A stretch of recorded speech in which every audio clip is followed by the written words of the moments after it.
آغا سید مہدی قوام تہران کے ایک عالم دین تھے، بہت پاک دل کے، عشرہ محرم سے خطاب کر رہے تھے تہران میں.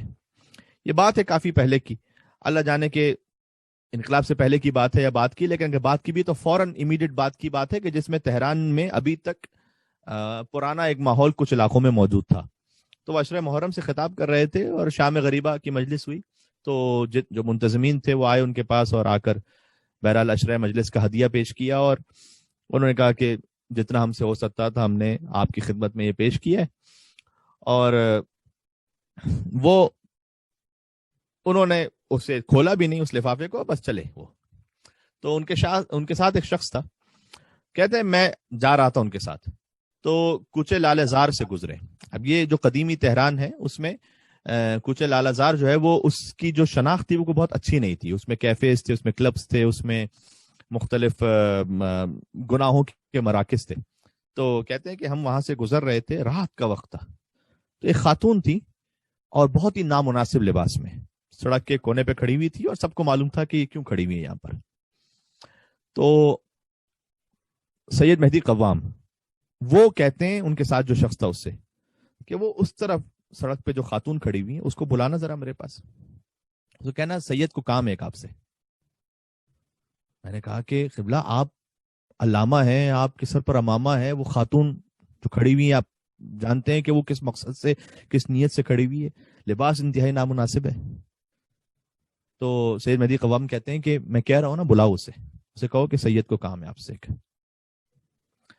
تو وہ گیا، اس نے خاتون سے کہا کہ وہ جو سامنے سید موجود ہیں اسے کام ہے آپ سے ایک.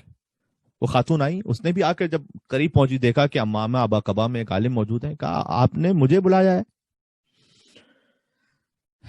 ان کے پاس جو انولپ تھا ہدیے کا عشرہ محرم سے، وہ انہوں نے خاتون کی طرف بڑھایا اور کہا کہ یہ ہدیہ ہے آپ کے لیے امام حسین علیہ السلام کی طرف سے، اس شرط پر کہ یہ وعدہ کرو کہ جب تک یہ ہدیہ آپ کی زندگی میں مال اور اسباب یہ جاری رہے گا یہ حرام کام نہیں کرو گے. اللہ اکبر.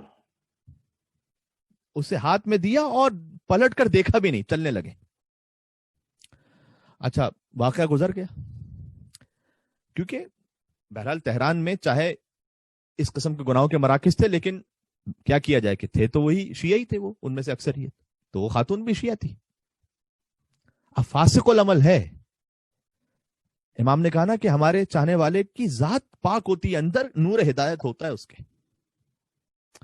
تو اسے دیا، وہ کہا کہ جب تک یہ ہدیہ چلتا رہے نا اس وقت تک دیکھو یہ گناہ نہیں کرنا، یہ بس تم مجھ سے وعدہ کرو یہ ہدیہ تمہارے لیے امام حسین علیہ السلام کی طرف سے. چلنے لگے آگے، اس سے بات بھی نہیں کی آگے. کہتے کئی سال گزر گئے، میں پھر کربلا گیا. کربلا میں حرم امام حسین علیہ السلام سے باہر نکلا تو ایک شخص آیا میرے پاس اور اس نے کہا کہ آغا سید مہدی قوام. کہا میں جی. کہا میری زوجہ ہیں وہ وہاں پر موجود ہیں، وہ آپ سے بات کرنا چاہتی ہیں. کہتے میں وہاں گیا، ایک خاتون باحجاب، اس خاتون نے بات کرنے کے لیے اپنا مکنا ہٹایا تھوڑا سا، اور مجھے آواز سے لگا کہ زار و قطار رو رہی ہے شدت سے. اور اس خاتون نے مجھ سے کہا کہ آپ نے مجھے پہچانا کیا؟ میں نے کہا کہ نہیں پہچانا میں نے آپ کو. کہ یاد ہے چند سال پہلے آپ تہران کی فلاں سڑک سے گزر رہے تھے اور آپ نے مجھے قریب بلایا تھا، میرا لباس بہت نامناسب تھا، اور آپ نے میرے ہاتھ میں ایک انولپ رکھا تھا اور کہا تھا یہ ہدیہ ہے تمہارے لیے امام حسین علیہ السلام کی طرف سے. کہتے ہیں آپ دے کر چلے گئے، میں تو وہیں سڑک پر بیٹھی زار و قطار روتی رہی بہت دیر تک، اور میں اپنے آپ سے کہتی رہی کہ عشرہ محرم گزر گیا، مجھے احساس بھی نہیں ہوا میں کن گناہوں میں ہوں. اور وہیں میں نے بیٹھ کر وعدہ کیا. کیوں وعدہ میں نے یہ کیا کہ چاہے اب یہ ہدیہ بعد میں استعمال کروں گی، ختم بھی ہو جائے، میں گناہ کی طرف نہیں آؤں گی، اس لیے کہ میں نے دل میں یہ خیال کیا کہ کیا مجھ جیسے گناہگار پر بھی امام حسین کی نگاہ ہے.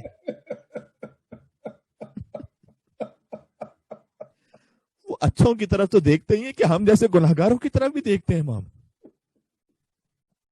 اللہ اکبر. کیا وہ ہم جیسوں سے بھی محبت کرتے ہیں؟ تو انہوں نے اتنی نگاہ کرم رکھی ہے مجھ پر. میں نے وعدہ کیا امام سے، یہ بالکل وہی سید سجاد علیہ السلام کے اشعار ہیں کہ جو خانہ خدا کو دیکھ کر وہ کہتے تھے کہ انکان جودک لا یرجو اللہ ذو اشرف فمن یجود بالعاصین عن النعم. پروردگار اگر تیرا دروازہ فقط نیک لوگوں کے لیے ہوتا تو گناہگار کس کے دروازے پہ جا کے مانگتے؟ میں آپ کی جانب سے کہوں گا یا ابا عبداللہ الحسین علیہ السلام، محرم قریب ہے، اے مولا آپ کا دروازہ فقط نیک لوگوں کے لیے ہوتا تو پھر ہم جیسے کہاں جاتے، کس فرش پہ جا کے بیٹھتے؟ اے مولا آپ کریم ابن کریم ہے، سب سے بڑھ کر آپ سیدہ کے بیٹے ہیں، آپ کریمہ کے بیٹے ہیں، تو آپ کا فرش فقط ایسا نہیں کہ نیک لوگوں کے لیے ہے، فقط اس میں کوئی عالم مجتہد آیت اللہ کوئی بہت اچھا مومن فقط وہی آئے گا، نہیں، حسین کا دروازہ وسیع ہے.